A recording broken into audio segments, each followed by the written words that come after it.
बात को बताना मानता हूँ। ये व्यक्ति जो डाकू है, इसने कलवरी क्रूस पर यीशु मसीह के सामने अपने पापों को, अपनी गलतियों को, अपने गुनाहों को मान लिया।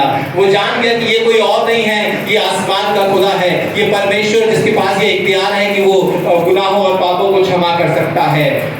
क्योंकि वचन मैं आपको एक जगह आपको ले जाना मांगूंगा जो आपको मिलेगा व्यवस्था विवरण 30 अध्याय उसके 19वें पद में।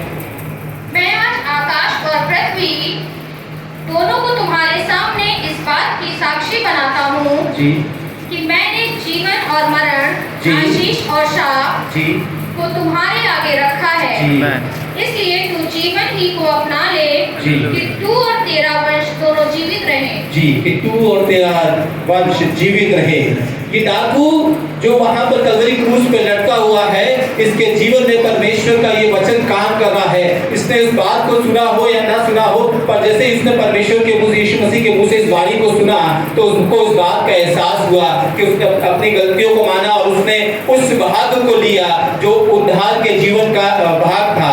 उसने अपनी गलतियों को एक्सेप्ट कर परमेश्वर से उस बात को बुरा लगाया कि प्रभु जब तू अपने राज्य में आना तो मेरी सुध ही लेना। उसे ये नहीं पता था कि उसका राज्य कब आएगा। हो सकता है वो कल आता, हो सकता है 10 दिन बाद आता, हो सकता है 4 दिन बाद आता, पर उसने इस बात को जरूर कहा, विश्वास कर उस बात को कहा कि परमेश्वर जब तू अपने राज्य में आना, यीशु जब तू अपने राज्य में आना तब तू मेरी सुध ही लेना। इस डाकू ने बड़े विश्वास को उस विपरीत परिस्थितियों में, जब भीड़ उसके तिरस्कार कर रही, भीड़ उस पर लालतान लगा रही, भीड़ जब उस पर तमाम प्रकार के हो सकता है पत्थर फेंक रही हो, तमाम प्रकार का उसका लालतान कर रही थी, फिर भी उसने बड़े विश्वास के साथ, बड़े हियाव के साथ, दृढ़ता के साथ उसने यीशु मसीह से इस बात को कहा कि जब तू अपने राज्य में आना तब तू मेरी सुध ही लेना। और यीशु मसीह ने उससे ये वायदा किया कि तू आज ही मेरे साथ स्वर्ग लोक में होगा। जी हाँ, आज ही मेरे साथ स्वर्ग लोक में होगा।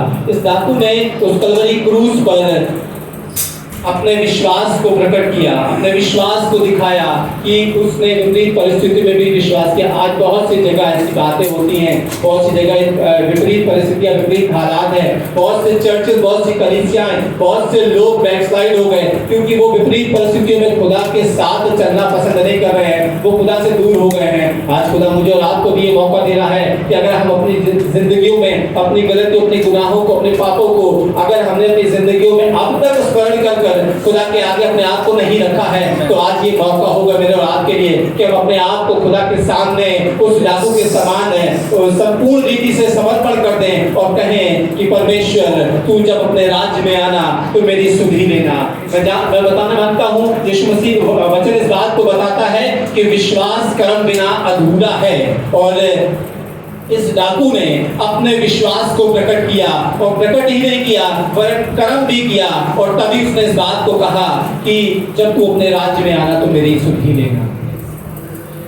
परमेश्वर का धन्यवाद हो। और जब मैं इस बात को पढ़ रहा था तो मुझे एक चीज और बहुत अच्छी लगी कि वो उसने यीशु मसीह से कलवरी क्रूस पर विनती करी, प्रार्थना करी, और यीशु मसीह ने उसकी प्रार्थना का जवाब भी दिया। ऐसा नहीं कि उसको सुनकर उसको इग्नोर कर दिया हो, पर उसको जवाब भी दिया। उससे कहा कि तू आज मेरे साथ स्वर्गलोक में होगा। जी हाँ, खुदा का कलाम मुझे आपको इस बात से मुझे बड़ी आशीष मिली। एक वचन मैं आपके साथ और बांटूंगा जो आपको मिलेगा पहला पत्रस उसका 3 अध्याय उसका 9 पद में, और उसके बाद में बात करूंगा।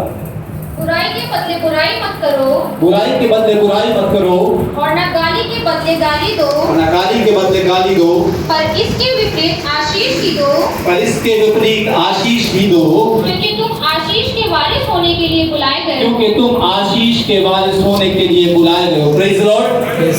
आज खुदा ने मुझे रात को अपने भवन में अपनी हुजूरी में इसलिए बुलाया है कि हम संसार के सदस्य न बने, वरन खुदा के मुताबिक हो, उसकी मानवता को, उसको पहन लें और दुनिया के अनुसार, दुनिया के रास्तों पर न चलें, वरन उसका वचन बताता है कि उसने मुझे रात को आशीष का वारिस होने के लिए बनाया है।